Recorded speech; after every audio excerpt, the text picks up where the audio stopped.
Halo, selamat datang di LS3 TV. Kembali lagi. Kembali nih di Cabol Candaan Bola.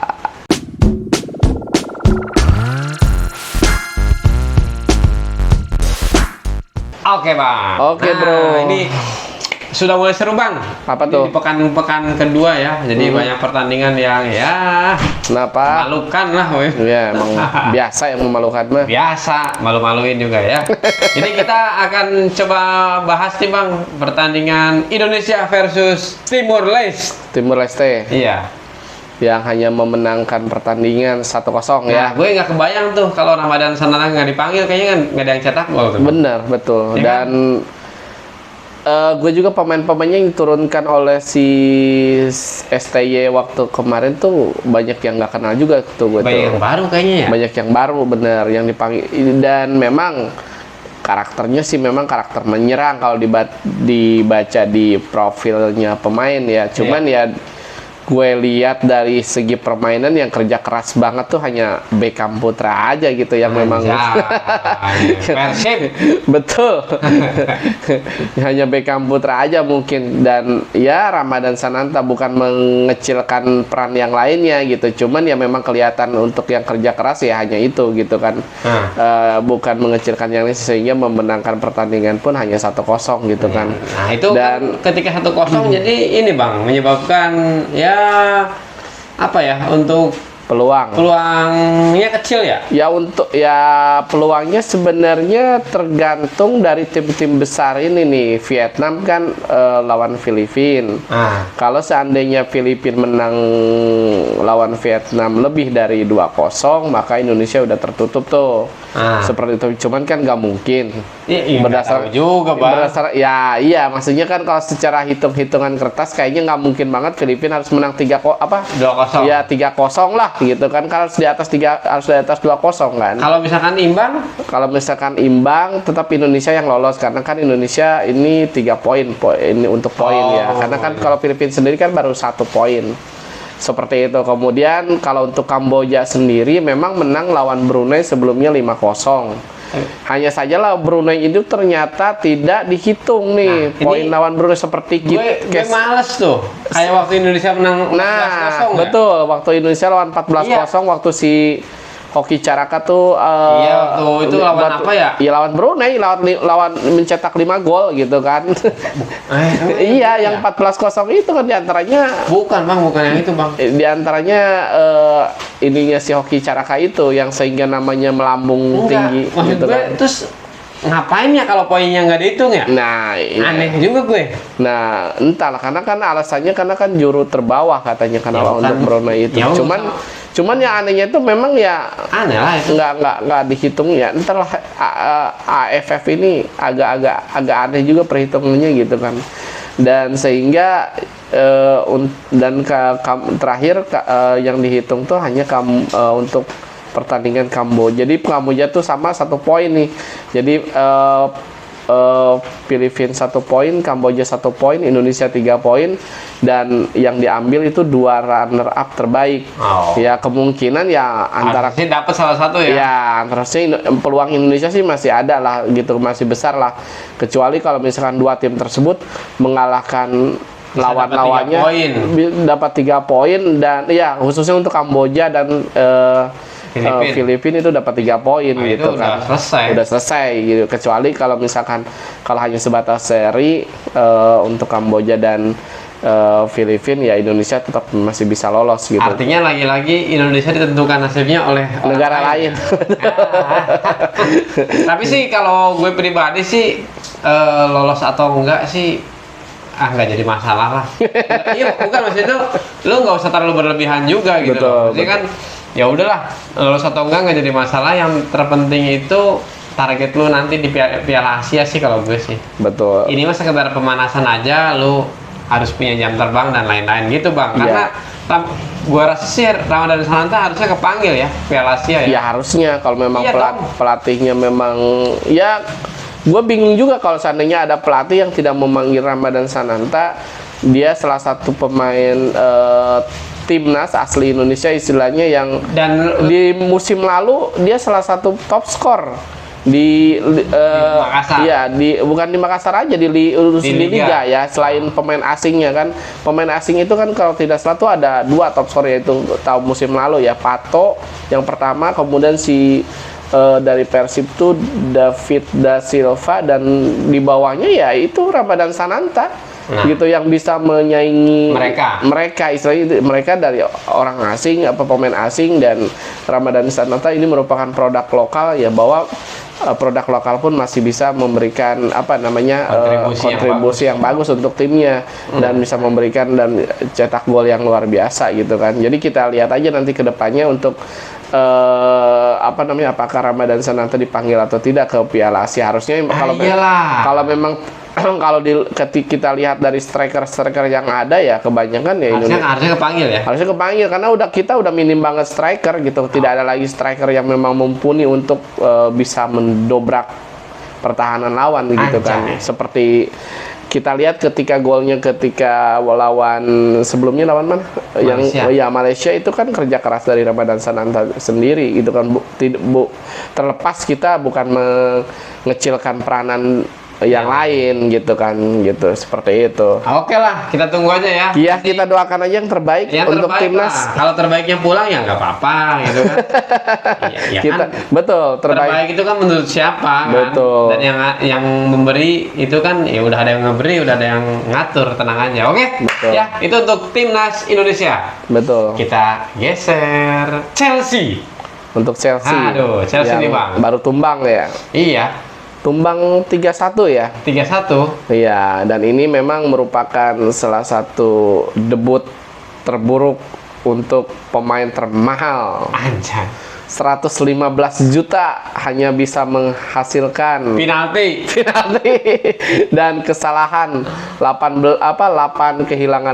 kali kehilangan bola, kemudian dua kesalahan pelanggaran, pelanggaran kalau tidak salah, kemudian 1 tembakan yang melebar jauh seperti itu. Jadi itulah pemain. Tapi kasihan ya, maksudnya kasihan itu kan yang pengen mahal bukan dia ya sebenarnya ya. Iya sebenarnya. Iya kan? Bukan dia kan. Jadi kalau maksudnya itu itu kan klubnya gitu. Iya, cuman yang jadi masalah itu kenapa ada yang beli gitu kan. Maksudnya yang salah kan itu yang belinya ini gitu kan. Kenapa pemain seperti itu masih lu beli gitu kan.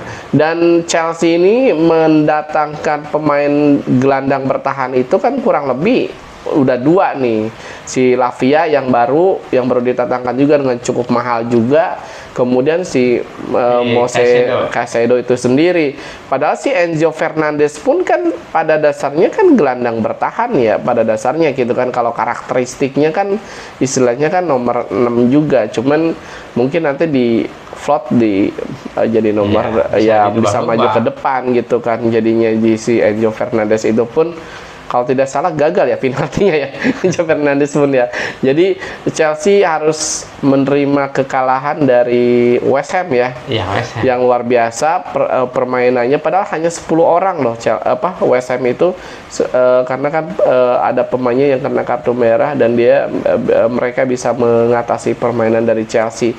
Ya kalau kita lihat dari coachnya sendiri ya, si Pochettino ya, dia kan datang dari dari Tottenham dulu, dan Tottenham pun bertahun-tahun tidak mendapatkan trofi apapun. Makanya ini aneh. Kemudian dia pindah ke PSG pun dia tidak menghasilkan apapun selain Liga. Kalau Liga kan ya otomatis lah gitu kan.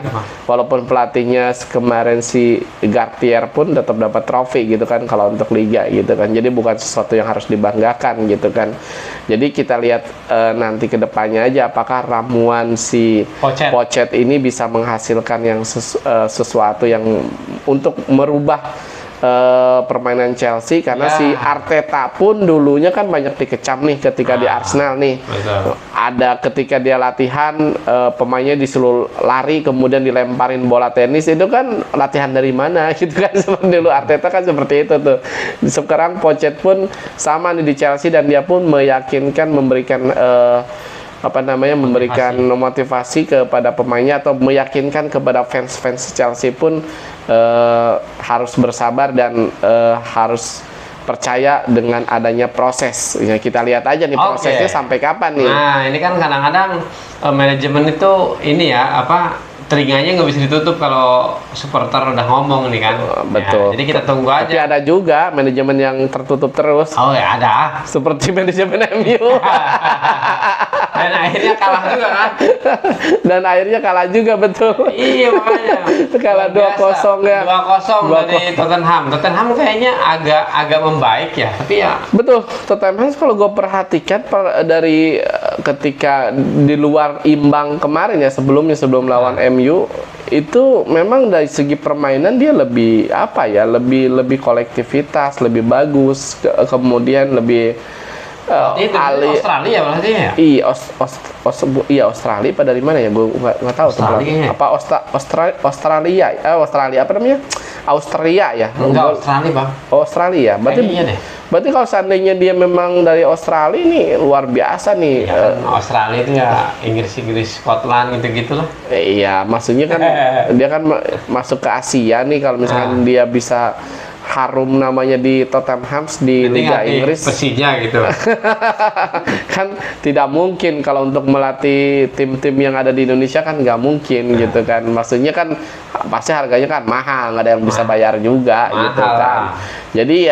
Jadi untuk MU kalau gue perhatikan di babak pertama nih gitu kan peluangnya memang lumayan banyak dan MU pun bisa mengontrol pertandingan nih, jalannya pertandingan. Itu menit 70-an ya? Betul. Jadi MU itu entah ya. Jadi ya mungkin yang pertama ya mainnya lumayan bagus hanya di babak pertama saja gitu kan. Ketika babak kedua sering kayak musim lalu tuh kayak gitu. Nah, bagus satu babak aja. Betul. Entah nih babak pertama atau babak kedua gitu. Iya, jadi kita lihat aja nih Manchester United ke depannya. Kalau peluang sih banyak ya dari sundulan Bruno Fernandes, tendangan bebasnya dari Casemiro dan lain-lain tuh banyak banget peluangnya gitu kan.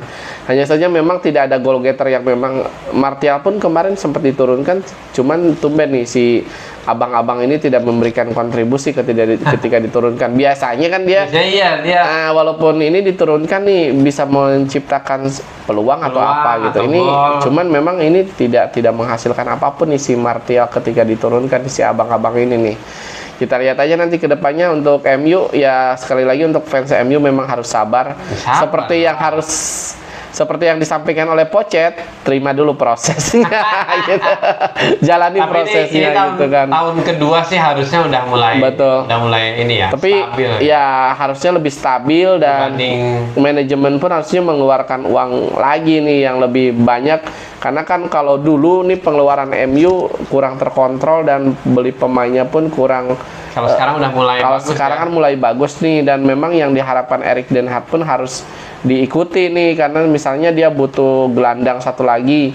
Memang benar nih kayak sekarang dia lagi mengincar si Verratti ya dari PSG Verratti dari PSG. Kan desas-desusnya ada pengen keluar dia kan? Betul, bukan pengen keluar lagi karena kan dia merupakan salah satu pemain yang seperti Mbappe kemarin latihan tersendiri gitu seperti Wijnaldum, kemudian Paredes pun kalau nggak diselamatkan sama Roma tuh kan dia udah pindah ke Roma nih. Iya. Udah berhasil sama Roma diamankan. Itu ya nasibnya akan terluntang-lantung aja tuh kalau memang tidak ada yang menyelamatkan nih Roma yang membelinya seperti itu. Kalau Verratti dapat ya nggak apa-apa lah buat ini. Iya, karena kan alot banget nih untuk diskusi dengan Fiorentina untuk mendapatkan Amrabat. Itu agak susah juga nih untuk MU sampai saat ini. Entah yang jadi masalahnya apa memang karena Harry Maguire nggak jadi terjual, jadi masalahnya itu dananya terbatas dananya. Mungkin tinggal berapa lagi kalau Maguire terjual kan bisa buat tambahan gitu. Betul, padahal udah deal kalau sebetulnya kalau Maguire 30 juta deal ke sana kemudian dapat 12 ada 30 juta lagi kan lumayan. Iya, dapat 10 juta dari penjualan Fred ke Fenerbahce, lumayan 40 juta untuk membeli Amrabat sebenarnya bukan suatu yang masalah karena Amrabat pun betul Amrabat pun harganya sebenarnya hanya 25 sampai 30 jutaan kalau tidak salah. Jadi kita lihat aja nih siapa yang berlabuh ke MU ya. Oke, itu Bang untuk Manchester United ya. Bersabar aja kalian. Kuat-kuat telinganya aja. Oke Bang. Ini Liverpool juga menang nih Bang ya. Menang ya? Liverpool menang. Ini kayaknya Liverpool bisa nih masuk ke 4 besar kali ya. Betul. Dan kita ucapkan dulu selamat nih untuk Mohamed Salah. Nah, yang melampaui golnya Steven Gerrard ya. Dia sudah selama berkarir di Anfield sudah menggetarkan jala gawang dari Liverpool tuh 187 gol. Dia merupakan pencetak gol terbanyak kelima untuk legendanya Liverpool ya, di bawah ya nomor satunya tetap Ian Rush 314 ya 314 gol kalau tidak salah gitu. Dan iya, dan itu Muhammad yang ini ya Mohamed Salah 187 gol. Jadi untuk Salah ini ya, ini kedepannya mungkin jadi legend nih di Liverpool ya. Gerrard banyak juga ya golnya, padahal kan bukan striker ya. Ya dia kan luar biasanya kan dari free kick nih kalau Steven. Iya, tendangan jarak jauhnya kalau Steven Gerrard. Kalau pasti banyak juga ya. Iya, pemain-pemain zaman dulu itu kalau gue perhatiin pribadi ya, kayak Steven Gerrard, Lampard, kemudian Ashley Cole, pemain-pemain tengahnya tuh itu jago-jago jarak jauh ya, tendangannya jarak jauhnya. Makanya kan kenapa muncul dulu kartun Tsubasa itu kan tendangannya jarak jauh. Nah, itu. Jadi pemain-pemain 2000-an sampai 2010 ya 90 sampai 2010 lah. Itu jarak jauhnya tuh bagus-bagus. Handal-handal gitu kan. Seperti banyak lah pemain-pemain yang memang bisa menciptakan jarak jauh, seperti yang legend banget kan Beckham gitu kan. Itu kan luar biasa tendangan bebasnya. Tendangan pisang itu kan belum ada yang bisa mengalahkan gitu kan, tendangan pisangnya Beckham itu sampai saat ini gitu kan. Bahkan Ronaldo pun sampai Messi itu tidak bisa membuat gol indah kayak seperti itu kayak Beckham gitu kan. Jadi apa namanya, untuk Liverpool menang lagi ya kemarin, dan ini catatan yang baik juga karena Manchester pun menang kembali gitu kan. Manchester menang, Liverpool menang. Walaupun memang tipis ya. Betul, 1-0 saja gitu. McAllister-nya memang kemarin kena kartu merah kalau tidak salah ya. Ya betul, kena kartu merah. Dan nah, ini tapi datang lagi nih pemain barunya yang dari Jepang nih gitu kan. Tengahnya si Endo ya, sudah berlabuh ke Liverpool juga. Endo udah tua ya? 30 tahunan ternyata umurnya atau usianya, tapi pelapis sih gitu. Ya bisa jadi pelapis karena ini merupakan pelapis yang bagus nih ketika si Thiago Alcantara cedera, kemudian si siapa namanya ya kayak McAllister sekarang kena kartu merah. Ini merupakan pelapis yang bagus seperti itu. Jadi kita lihat aja kiprahnya si orang Jepang ini di Liverpool. Apakah bisa apakah lebih bagus daripada yang sebelumnya, Takumi Minamino? Iya betul. Ini jelek ya itu ya? Betul, iya. Di Liverpool ya jelek ya, kalau di timnas Jepang ya lumayan. Iya. Jadi oke lah, itu untuk pembahasan Liga Inggris ya Bang ya, yang gede-gedenya aja kalau gitu mah. Untuk Manchester kita update menang 1-0. Menang 1-0. Jadi sekarang klasemennya berarti Manchester ya? Ya nggak tahu, itu mungkin ada juga yang poinnya 6 lagi. Ya perbedaannya di golnya aja mungkin. Iya, mungkin di golnya aja. Kalau Arsenal belum main ya, Arsenal ya? Arsenal kayaknya belum deh. Belum main. Iya betul. Jadi cuman ya kita lihat aja pemainnya sekarang. Manchester memang regenerasi banget nih dari bench, dan itu banyak pemain muda, dan memang banyak juga pemain-pemain apa namanya yang cedera juga gitu kan. Seperti kita update kemarin kan si Kevin De Bruyne cedera, kemudian si Bernardo Silva pun kemarin sakit, sempatnya diturunkan lawan Newcastle seperti itu. Dan satu lagi siapa ya? Johnston juga cedera nih gitu kan. Jadi kita lihat aja nih nanti kemajuan dari Man City sampai mana nih, apakah bisa mempertahankan pialanya atau ya. Kalau Manchester biasanya di awal-awal agak limbung ya, tapi atau berlabuh bisa ngegas biasanya. Iya, biasanya tetangganya yang limbung banget mah. Oke. Itu sih biasa. Oke, kita geser sedikit ke La Liga nih Bang. Nah, ini untuk Barcelona, ini kita update aja ya, menang 2-0 lewat Fernan Torres dan Pedri yang memberikan perubahan. Dan yang menarik ada pemain mudanya nih, Lamine Yamal kalau tidak salah namanya, itu yang ini ya Barcelona ya? Iya, pemain Barcelona yang merupakan pemain muda yang sangat luar biasa, 16 tahun 38 hari.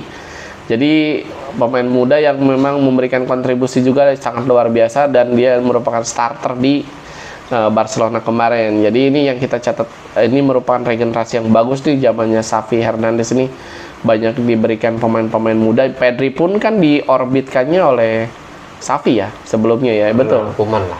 Oh, kamu Kuman ya? Oh iya benar-benar kan. Itu bukan Barcelona kan, dia beli kan? Kalau itu kan. Oh iya. Kemudian Ansu Fati gitu kan. Kalau itu Barcelona tuh. Betul, Ansu Fati. Gavi paling. Iya, Gavi betul. Gavi salah satunya. Jadi kita lihat aja nanti anak-anak muda Barcelona ini apakah bisa menyamai konsisten dan sehingga bisa menyamai prestasinya dari Lionel Messi dan lain-lain gitu pendahulunya. Seperti itu. Dan ini ada yang berhasil cetak 2 gol nih Bang, luar biasa ya. Siapa? Jude Bellingham nih. Jude Bellingham ya. Jadi nah ini nih, harga sama kualitas nih enggak ini nih. Sementara ya. Sementara ini masih bisa sesuai nih, harga sama kualitas nih. Ini 100 juta juga itu. Harga 100 juta juga itu, cuman nggak 115 juga gitu.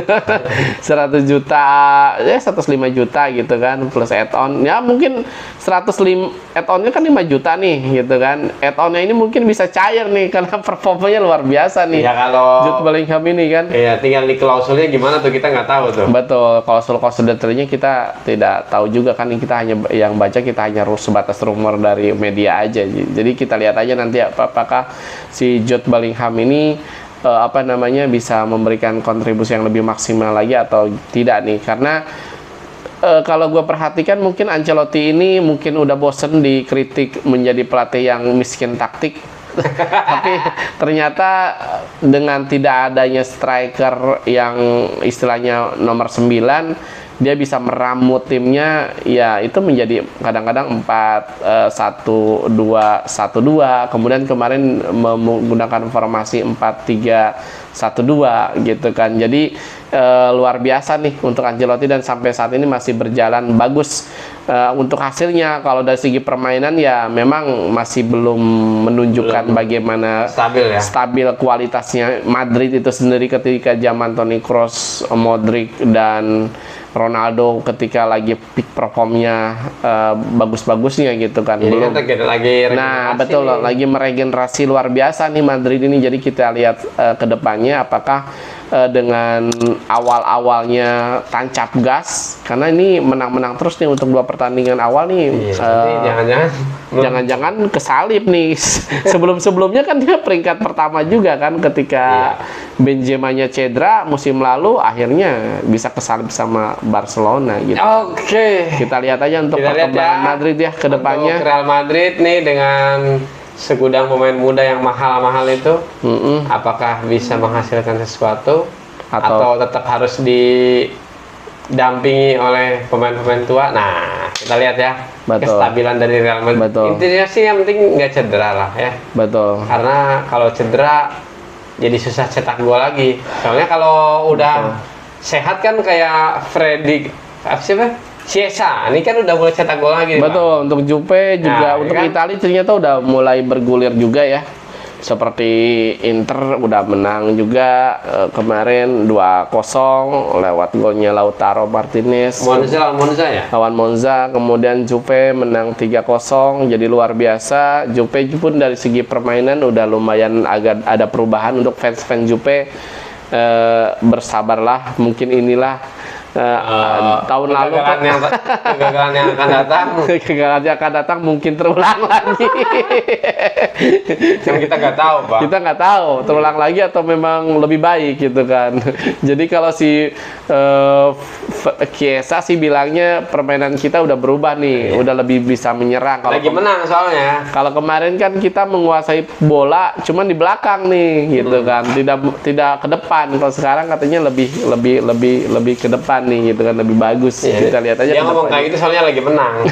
Kalau kalah kayaknya nggak ngomong kayak gitu sih. Beda cerita lagi ya. Jadi untuk beberapa pertandingan di Italia udah berjalan, hanya ada yang belum juga. Kita lihat aja di malam ini nih, kita tag nih mungkin ada beberapa yang main seperti Milan dan lain-lain. Jadi kita lihat saja ke depannya untuk Italia ya mungkin untuk jadi juara ya hanya itu aja sih. Nggak jauh dari Milan, Inter, Juve. Kita lihat nanti lah kalau udah pertengahan musim. Betul. Ya. Dan Napoli pun udah langsung ngamuk nih dengan Osimhen-nya mencetak 2 gol juga kemarin, menang 3-1 juga. Jadi lumayan nih untuk Napoli, untuk langkah awalnya udah bagus juga nih untuk Napoli. Oh iya, ini katanya pelatih Italia ganti Luciano Spalletti ya? Betul, sudah fix. Udah fix. Udah ya? Udah fix. Jadi si Spalletti ini udah dibeli juga sama dari Napolinya. Memang kan sebenarnya masih ada kontrak 1 tahun gitu kan. Cuman memang dia alasannya memang untuk berlibur atau untuk rehat. Tapi kontraknya masih ada. Nah, akhirnya kontrak ini dibeli sama timnas Italia gitu, sama PSSI-nya lah, FIGC-nya, sehingga dia bisa melatih timnas Italia gitu. Kita lihat aja nih permainan yang cantik kemarin di Napoli di musim yang lalu, apakah masih kalau bisa keren juga ya. Oh iya betul, apakah bisa ditularkan atau bisa diterapkan di Italia, pemain-pemain Italia nanti ya ke depannya gitu. Lah, kita tahun depan kan ada Euro ya. Dan geser sedikit nih ke Amerika. Aduh, Amerika. Betul. Inter Miami nih, kita ucapkan selamat dulu untuk dia ini ya. God Messi nih. Klub paling bawah tapi juara ya, Bang? Betul, yang selama dia berdiri selama dia ada nih semenjak dia didirikan sama David Beckham dan kawan-kawannya, baru kali ini dia mendapatkan trofi pertama kali ini untuk Inter Miami gitu kan. Jadi di Legends Cup trofi, dan salah satunya Messi yang menjadi itu adu penaltinya juga sampai 10-9 loh. Iya, luar biasa. Hampir semua nendang ya. Hampir semua nendang nih. Dikit lagi kiper itu, Pak. Bener, dikit lagi kiper nih. Iya benar itu. Bener dikit lagi kiper, dan Messi juga berarti ya. Betul. Dan Messi pun mengangkat trofi, nggak mau kalah nih sama Ronaldo. Ronaldo kan kemarin katanya itu piala keluarga, Bang. Ya nggak apa-apa, apapun itu namanya kan. Yang penting kan trofi gitu kan, mau piala keluarga atau piala Menpora gitu. Yang penting kan itu trofi gitu kan. Jadi Messi udah mengumpulkan trofinya itu 44 trofi, dan untuk Ronaldo 32 trofi. Jadi kalau dari trofi silahkan bandingkan siapa yang menjadi kuat sesungguhnya di dunia ini gitu kan. Jauh ya? Jauh. Dari umurnya pun padahal Messi baru 36 gitu kan. Beda 2 tahun dengan Ronaldo gitu kan. Sih kayaknya dia banyak karena di Barcelona aja sih. Betul, di Barcelona. Apalagi zaman Pep ya. Betul. Nah, itu banyak banget. Itu di Barcelona itu kurang lebih hampir 35 trofi apa kalau tidak salah. Kemudian di PSG-nya itu 7 trofi atau berapa gitu. Yang gagal itu dia hanya 1 trofi yang tidak bisa didapatkan Messi, yaitu Kopanya Prancis nih, Copa de France yang dia tidak dapat. Nggak dapat ya dia. Ya, dia nggak dapat tuh, gagal. Itu kan total kan berarti sama Copa itu. Iya, betul, sama jadi Amerika Latin. Iya, Amerika Latin juga. Kemudian di Piala Dunia kemarin, ya itu semuanya itu 44 trofi yang dia raih, yang dia miliki sampai saat ini gitu kan. Dan mungkin bisa bertambah lagi kalau untuk Messi bisa treble. Bisa treble winner nih kemungkinan, karena kan udah masuk semifinal juga di Kopanya Amerika gitu kan, di Kopanya Liga ya MLS lah gitu kan istilahnya. Kemudian di MLS itu kayak ada dari Kanada, Meksiko yang gitu-gitu. Nah betul. Kemudian di MLS-nya pun dia bisa untuk sekarang ini kan juru kunci gitu kan, tapi dia menang-menang terus nih. Kita lihat aja nanti kedepannya apakah bisa treble winner atau tidak nih Messi di di Inter Miami ya. Di MLS. Di MLS ini gitu. Aduh, luar biasa. Jadi kita ucapkan selamat ya. Selagi untuk Messi yang mengangkat trofi ke 44 trofinya. Ya, akan berakhir sampai di sini atau nambah lagi? Nambah lagi. Kita lihat. Siapa tahu nambahnya yang ke 100 nanti di Yang tadi di Liga 1. di Bali gitu kan. Di Bali United. Iya betul. Oke lah, Bang. Betul. Terima kasih. Ini udah ngobrol-ngobrol, Bang. Luar biasa. Di minggu ini luar biasa, rame banget. Silahkan teman-teman tonton video LS3 TV. Jangan lelah sampai Like. selesai. Iya, like, subscribe, pokoknya sampai selesai. Ya, sodakoh lah. Ya Bang ya. Betul. Ya pokoknya selamat menikmati apa ya, kesendirian atau kebersamaan kalian dengan orang lain. Betul. Nah, coba. Dan selamat mendengarkan kita di kondisi apapun yang kalian hadapi. Lagi macet-macet mungkin. Lagi pusing-pusing. Dengerin kita aja. Oke. Makin pusing. Anjing ngomongin apaan sih gitu. Oke ya. Dan tentu apapun yang terjadi kita harus tetap selalu Bersyukur.